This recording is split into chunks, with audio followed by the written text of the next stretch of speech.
প্রিয় দর্শক, সাজ্জাদ কাদিরের শুভেচ্ছা নিন। এই মুহূর্তে আপনাদের সামনে কথা বলতে এসেছি আওয়ামী লীগ নিয়ে বিএনপির নতুন কৌশল, মির্জা ফখরুল ইসলাম আলমগীরের বিস্ফোরক সাক্ষাৎকার।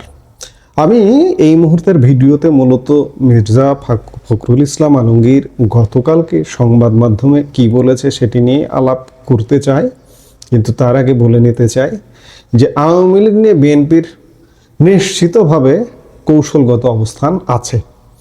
বিএনপির প্রধান প্রতিপক্ষ রাজনৈতিক দল বা প্রধান বিরোধী শক্তি বাংলাদেশের দুটো প্রধান রাজনৈতিক দল, একটি আওয়ামী লীগ, একটি বিএনপি। কাজেই আওয়ামী লীগ নিয়ে বিএনপির মধ্যে চিন্তা বলুন, মাথা ব্যথা বলুন, যেটিই বলুন, আছে, থাকবে। তবে পজিটিভ চিন্তা ভাবনায় যে থাকবে তাতে কোনো সন্দেহ নাই। তবে আগামী 2-1 মাসে পজিটিভ চিন্তার দেখা পাবেন কিনা সে ব্যাপারে সন্দেহ আছে। কারণটা হচ্ছে বাংলাদেশ এই মুহূর্তে আওয়ামী লীগের জন্য প্রস্তুত নয়। এখনো পর্যন্ত জঙ্গি গোষ্ঠী দাপিয়ে বেড়াচ্ছে, অস্ত্র দাপিয়ে বেড়াচ্ছে। এদেরকে মোটামুটি একটা শেপে না আনা পর্যন্ত, এবং আরও যদি খোলাসা করে বলি যে এদেরকে বন্দি না করা পর্যন্ত, সমাজে একটা স্থিতিশীলতা প্রতিষ্ঠা না করা পর্যন্ত বিএনপির ক্রিস্টাল ক্লিয়ার অবস্থান এখনো পর্যন্ত দেখতে পাবেন না। এবং এখনো পর্যন্ত আগামী 2-1 মাস বিএনপির পক্ষ থেকে, বিএনপি নেতৃত্বের পক্ষ থেকে আওয়ামী লীগের প্রতি অনেক রূঢ় ভাষা শুনবেন, শুধুমাত্র রাজনৈতিক কারণে।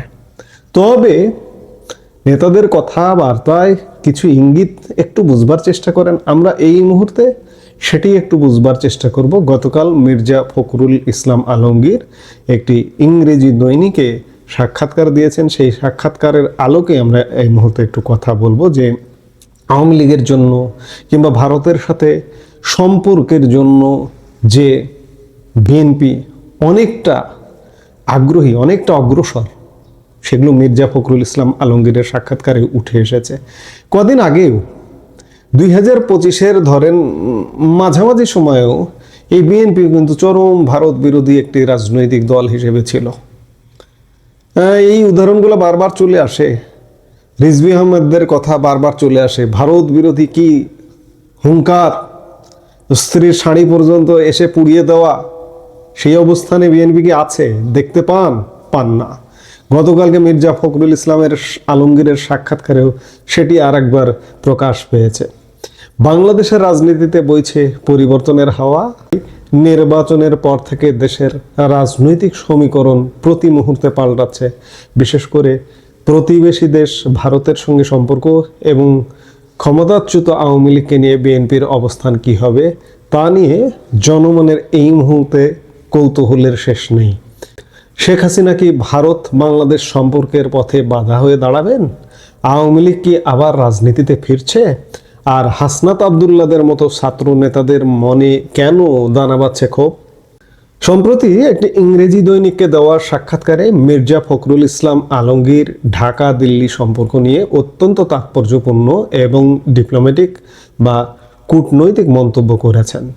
সাধারণত মনে করা হয় শেখ হাসিনা ভারতে থাকায় বিএনপির সঙ্গে দিল্লির দূরত্ব বাড়তে পারে, কিন্তু ফখরুল সাহেব যা বললেন তা রীতিমতো চমকপ্রদ। তিনি স্পষ্ট করেছেন যে শেখ হাসিনা ঢাকা দিল্লি বৃহত্তর দ্বিপাক্ষিক সম্পর্কের ক্ষেত্রে কোনো কাঁটা বা বাধা হয়ে দাঁড়াবে না। বিএনপির অবস্থান হলো পারস্পরিক সম্পর্ক কোন একটি নির্দিষ্ট ইস্যু বা কোনো ব্যক্তির কাছে বন্দী থাকবে না। খেয়াল করুন, এই মুহূর্তের বাংলাদেশও কিন্তু এই যে জঙ্গিরা ভারতের সাথে সম্পর্ক হোক সেটি চায় না, পাকিস্তানপন্থীরা ভারতের সাথে সম্পর্ক হোক সেটি চায় না, জামাত চায় না, জামাতের অনলাইন আমিররা চায় না, পিনাকি ভট্টাচার্যরা চায় না। কিন্তু তারপরেও ভারতের প্রশ্নে ইতিবাচক মনোভাব পোষণ করছেন স্বয়ং বিএনপি মহাসচিব এবং স্থানীয় সরকার মন্ত্রী মির্জা ফখরুল ইসলাম আলমগীর। একটা একটা করে আসবেন, ভারতের ব্যাপারে ইতিবাচক ভাব দেখাচ্ছেন। আওয়ামী লীগের ব্যাপারেও যদি একই সাথে ইতিবাচক ভাব দেখান, তাহলে তো শুরুতেই এই যে জঙ্গিরা এখনো মাঠে ঘুরে বেড়াচ্ছে তারা উত্তপ্ত পরিস্থিতি তৈরি করবে।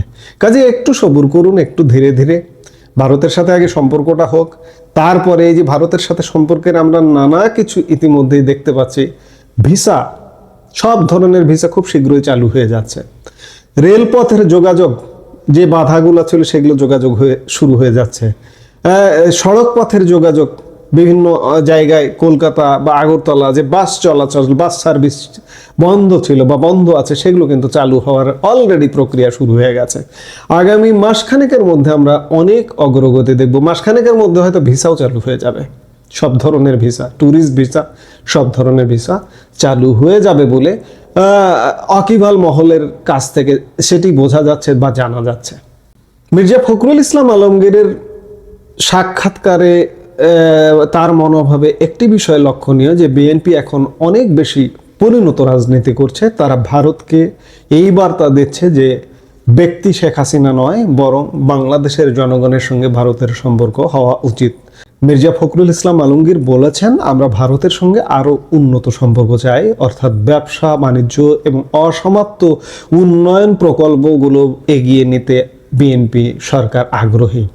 গত 1.5 বছর ইউনূসের মতো একটা দেশবিরোধী সরকার ভারতের সাথে আমাদের এখানে যে প্রজেক্টগুলো চলমান ছিল ভারতীয় অর্থায়নে, সেই প্রজেক্টগুলো বন্ধ হয়ে আছে। প্রজেক্টগুলো খুব শীঘ্রই চালু হবার পথে। আমরা নিঃসন্দেহে এটি ইতিবাচকভাবেই দেখতে চাই। তবে বিএনপি কি শেখ হাসিনাকে ভুলে গেছে? একদমই না। মির্জা ফখরুল ইসলাম আলমগীর সরাসরি বলেছেন যে শেখ হাসিনা গুরুতর মানবাধিকার লঙ্ঘন করেছেন এবং তাকে শাস্তি দেওয়ার জন্য জনগণের দাবি রয়েছে। তাই ভারতের উচিত তাকে হস্তান্তর করা। কিন্তু এই একটি কারণে সামগ্রিক কূটনৈতিক সম্পর্ক নষ্ট হোক তা বিএনপি চায় না। নিয়ম রক্ষার কথা তো বলবেনই, এটাই তো রাজনীতি, এটাকেই বলে পলিটিক্স। যে মির্জা ফখরুল ইসলাম আলমগীর বলছেন শেখ হাসিনার শাস্তি হতে হবে, কারণ জঙ্গিরা তার অবৈধ এই যে ট্রাইব্যুনাল করেছে, অবৈধ ট্রাইব্যুনাল করে তার শাস্তি দিয়েছে।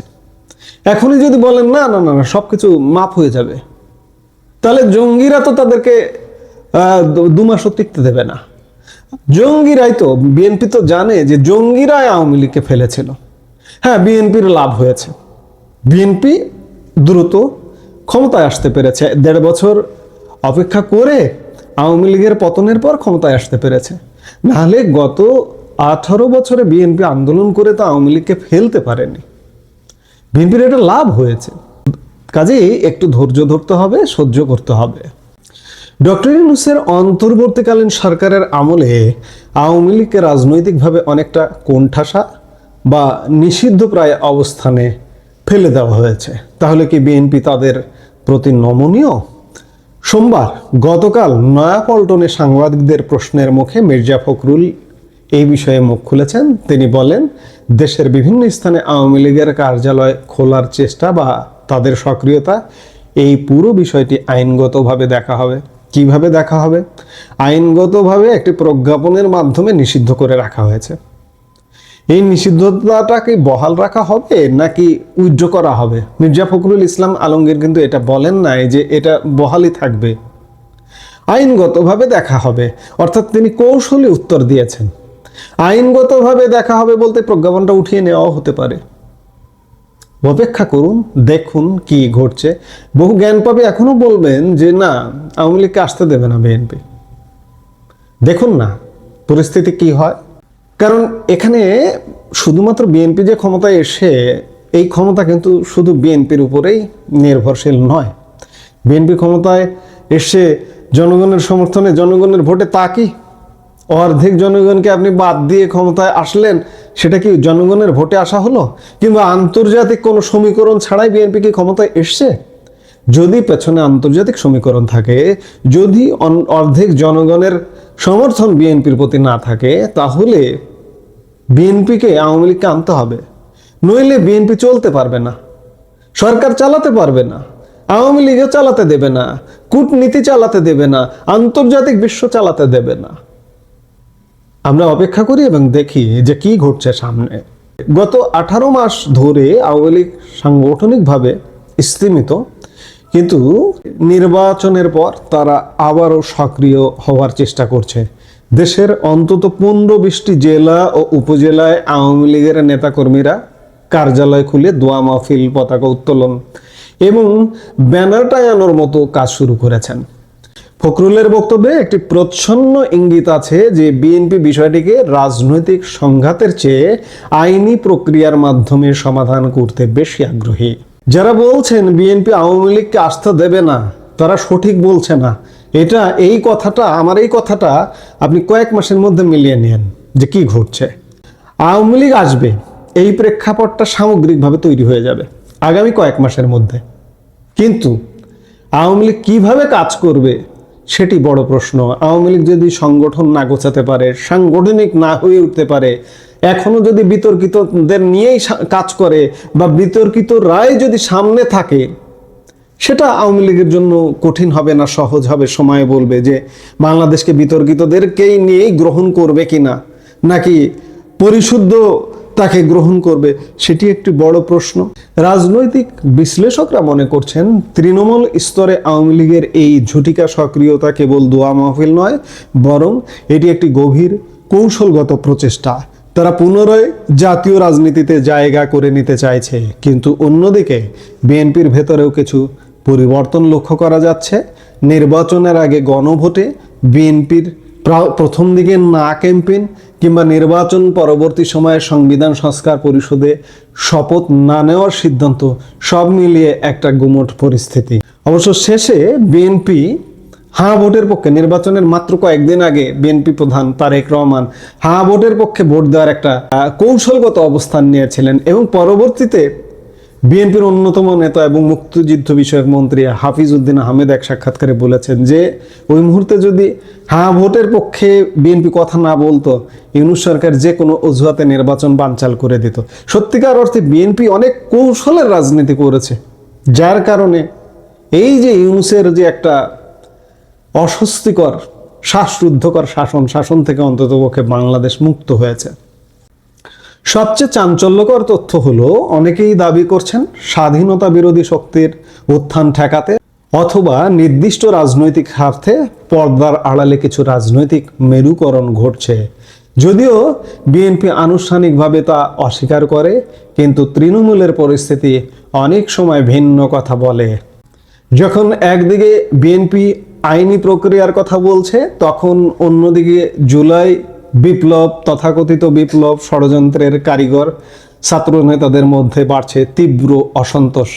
জাতীয় নাগরিক পার্টির মুখ্য সমন্বয়ক নাসির উদ্দিন পাটোয়ারি একটি ফেসবুক পোস্টে সরাসরি প্রশ্ন তুলেছেন। তিনি হাসনাত আবদুল্লাহকে ট্যাগ করে লিখেছেন, হাসনাত আবদুল্লাহ কই, লীগ তো দোকান খোলা শুরু করেছে। এই একটি বাক্যই স্পষ্ট যে আওয়ামী লীগের পুনরুত্থান বা তাদের কার্যালয় খোলার চেষ্টাকে ছাত্র সমাজ সহজভাবে নিচ্ছে না। কোন ছাত্র সমাজ? যাদের ষড়যন্ত্রে সেই জুলাই সহিংসতা ঘটেছিল, যাদের ডাকে এরা পরাজিত শক্তি। এই পরাজিত শক্তির ডাকে এখন আর রাজনীতিতে আসবে না, কাজেই এদের হুঙ্কারে কাজ হবে না। বিএনপি যদি, যেহেতু দেশের দায়িত্বে এই মুহূর্তে বিএনপি যদি ইতিবাচকভাবে চায়, আওয়ামী লীগের ফেরাটা সময়ের ব্যাপার। তথাকথিত ছাত্র জনতার তথাকথিত অভ্যুত্থানের পরে যারা রাজপথে রক্ত দিয়েছেন, তাদের দাবি ছিল আওয়ামী লীগের বিচার এবং আমূল সংস্কার। কিন্তু এখন যখন তারা দেখছেন যে লীগ আবার দোকান বা অফিস খুলছে, তখন তাদের মনে প্রশ্ন জাগছে, সংস্কার কি থমকে গেল? বিচার কি তবে হবে না?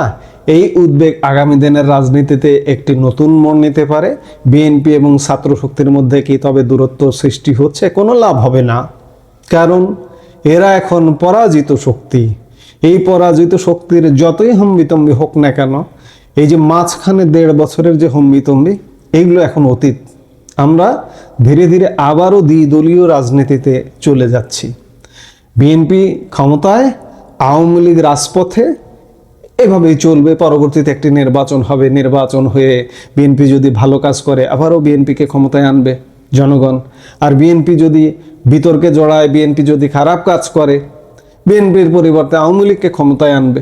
আমরা সেদিকেই যাচ্ছি, সেই পথই তৈরি হচ্ছে।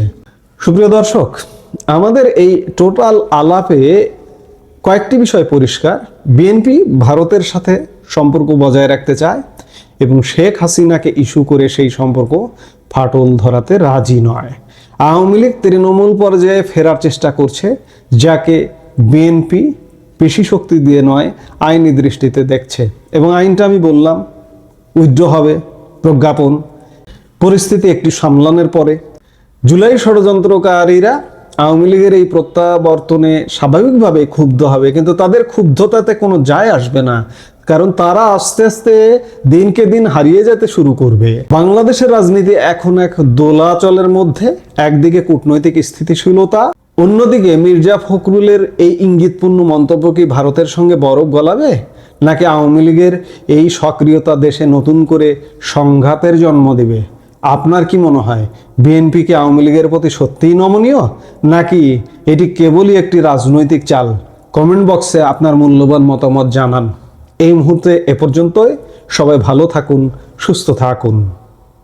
আমাদের ভিডিওগুলো নিয়মিত পেতে সাবস্ক্রাইব করুন Sajjad Kadir and the legends YouTube channel এবং লাইক, কমেন্ট, শেয়ার করে সাথে থাকুন।